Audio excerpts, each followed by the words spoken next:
So I said in a previous video that I would try to sweep up a little bit by the next video, and so I started to do that, although that makes terrible YouTube content, so you don't have to watch a sped up video of me sweeping.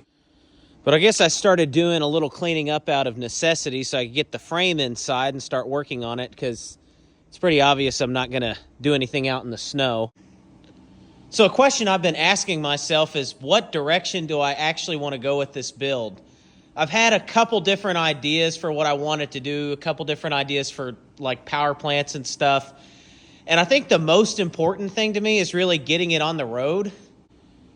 So I guess there's three different options for what I can really do, or different levels for how I want this to turn out. The first one, and the easiest one, obviously, would be making a LeBay's Christine, or Christine as already bought it, or a unrestored patina Christine, something like that. That being said, I don't think I'd want anything dragging or the bumper hanging down or smoke rolling off of the back of it. Maybe that's all part of the theme, though. There's one that a guy in Australia has done. There's a video that keeps getting shared with it. And it really looks super movie accurate in terms of it looks like the unrestored Christine. Apparently, when they made the movie, the unrestored Christine really was just a beater car. And they really didn't have to do anything to make it look like that. If I just get floor pans in it and the missing wheel arches in it and structurally sound, do like a Poppy's patina or a red and then sand some of it off or something like that to get that patina look, that's something I could definitely do, and I think it would be the fastest way to get something on the road. But I don't know if that's exactly what I want to do. I guess the second option that I have would be to put the car together, not really a restoration. I mean, hey, I've already got the body off the frame, but it wouldn't be a restoration if you're not like re-chroming all the chrome parts, or it's not going to exactly be a restoration if all your parts aren't perfect, or if I've got to do something creative with the trim.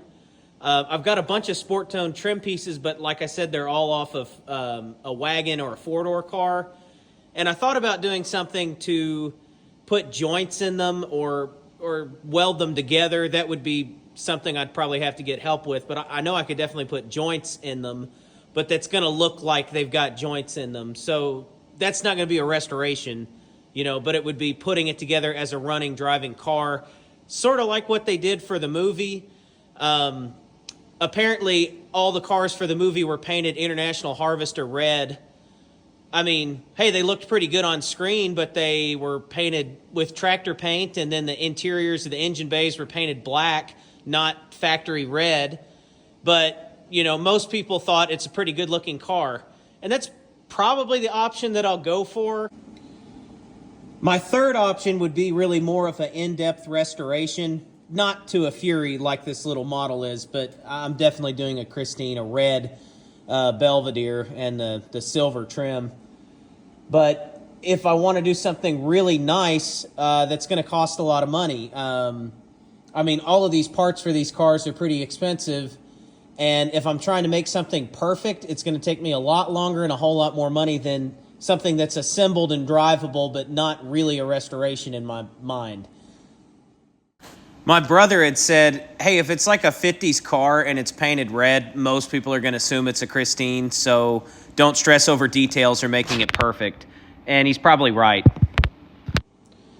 So give me your opinion. I'd love to hear comments. What do you think would be the best direction to go with this car?